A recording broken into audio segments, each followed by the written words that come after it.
Hello, I am Barendipitous, and, well, it's that time again, Brawlhalla Battle Pass 13. It looks like the developers have decided to take a different approach to Battle Pass reveals this time around, and so what I'm going to do is I'm going to, as a partnered creator with Brawlhalla, with Blue Mammoth Games, I've been granted access to look at the Battle Pass and to I'm going to be reacting to it, essentially. I'm going to give kind of my lore master perspective on what's going on here. The past Battle Pass Season 12, as far as I can tell, didn't really have much in the way of like... there wasn't like a big web novel or anything. There was a continuing kind of like story through it, like a general idea of a story with past, present, and future.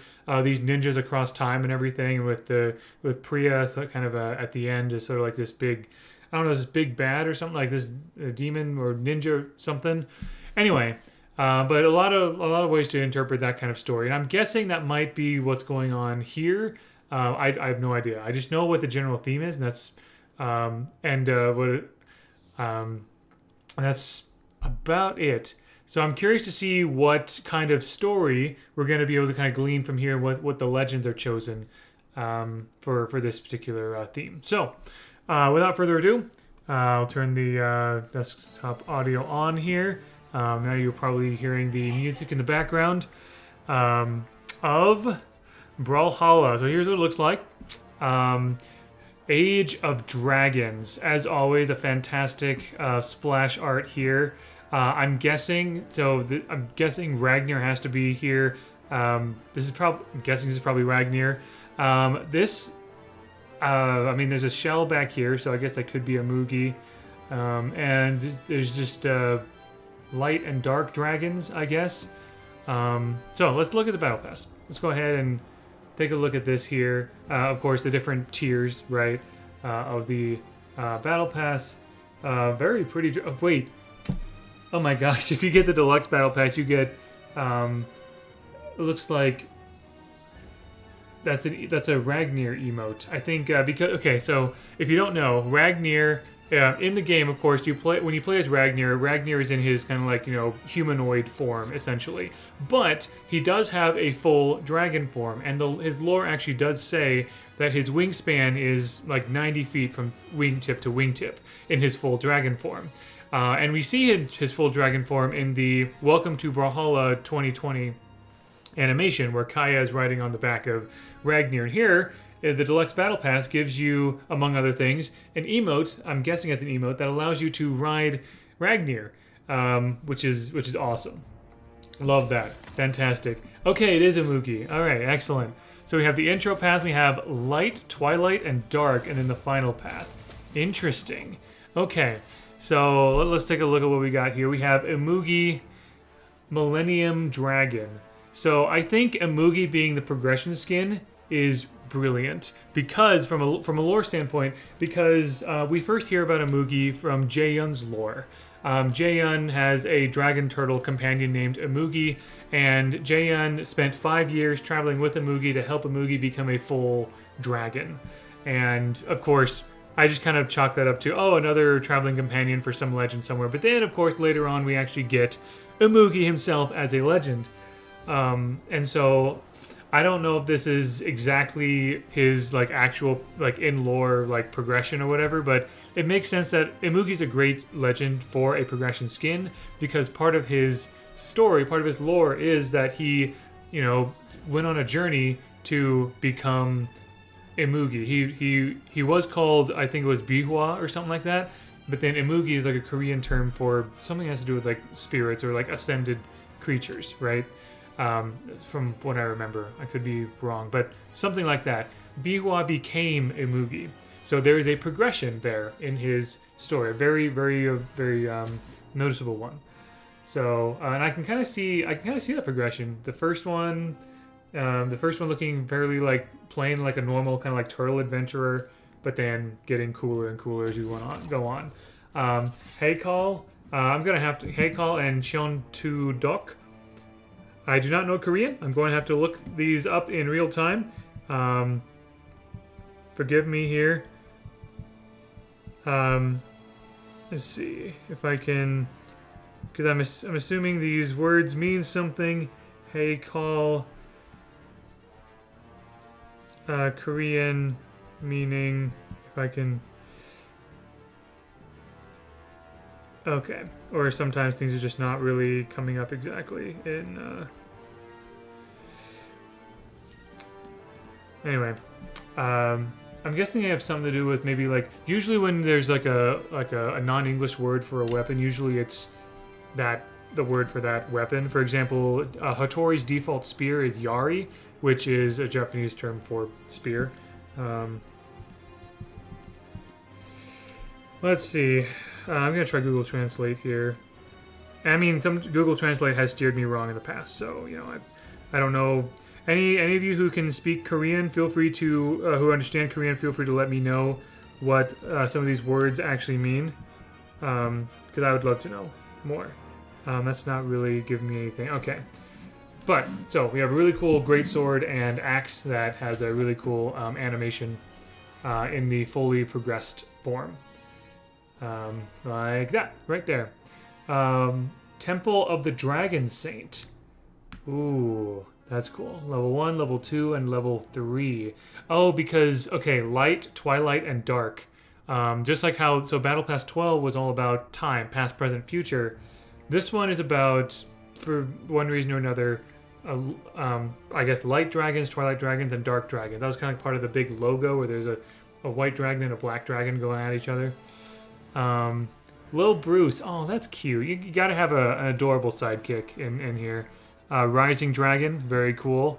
Lil Ragnar. Oh man, I remember there was some fan art like years ago that was made of baby Ragnar.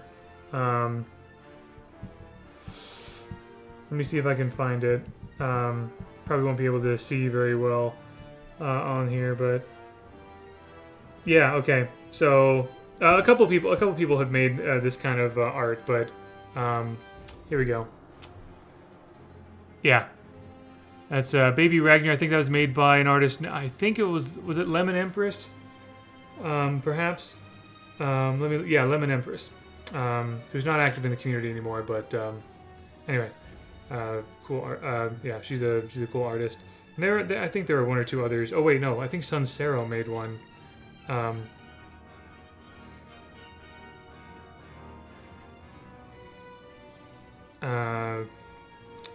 An artist named Sunsero, I'm pretty sure, made a Baby Ragnar fan art, but I'm not quite finding it.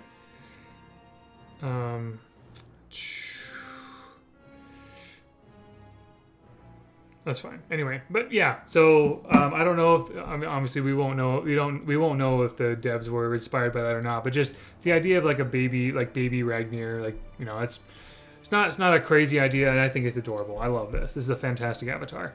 Looks like Dragonfire is the colors. Cool colors. I like them. Those are neat. Dragon's Breath.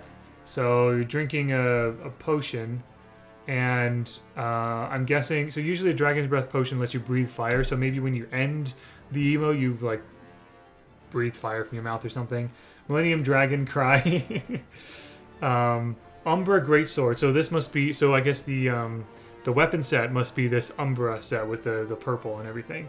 Dragon Portal looks really cool. I love the kind of the runes you have across everything. And you even have dragons flying around the loading frame. I love that. That's awesome. Let's go to the light path here. Umbra Bow, Rising Dragon Facepalm.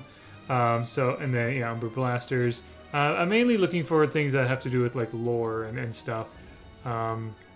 Shadow. Okay, so we had a Rising Dragon, a Light Dragon, and Shadow Dragon. Big Bruce. We had Little Bruce and Big Bruce. Love it. Love it. Dragon's Horde.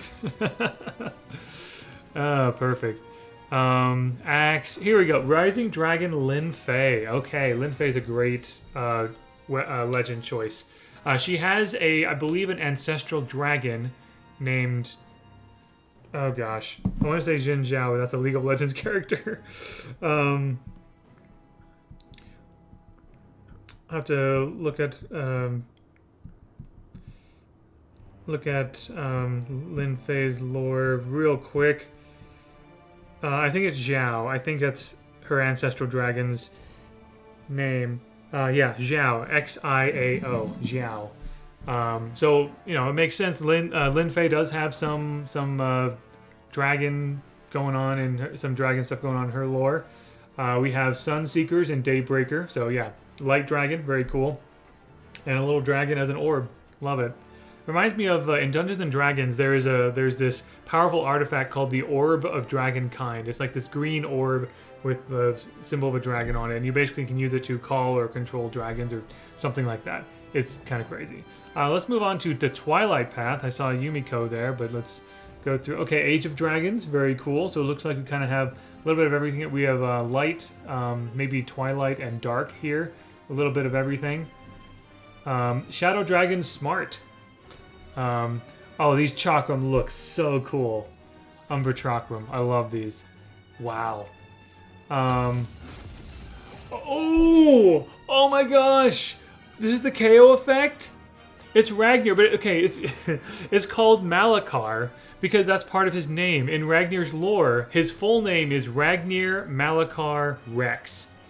Rex is usually a word that we associate with like a Tyrannosaurus Rex, but also Rex is associated with the word king, right? Malakar. Oh, that's so cool. That's so epic. You actually have Ragnar as your KO effect, and the KO effect is called Malakar. Love it, love it, love it. Love that for, you know, lore fans like myself. Dragon egg. I'm assuming something hatches from the egg. Little Hellmaw. So that probably means there's going to be a big Hellmaw somewhere. Yeah. And then, what else we got? Yeah, there's Hammer, Twilight Dragon Yumiko. Oh, that looks really cool. I don't think dragons are mentioned much or at all in Yumiko's lore, but, I mean, dragons are a prominent part of Japanese like mythology and folklore, so not too surprising there. Crepuscular Recurve and Gloaming Summoner. So those are words that related to Twilight. I love there's some really cool words that have to do with like, you know, dark or Twilight or, you know, things like that. Let's go to the Dark Path though. Big Helma. There it is. There he is. Okay.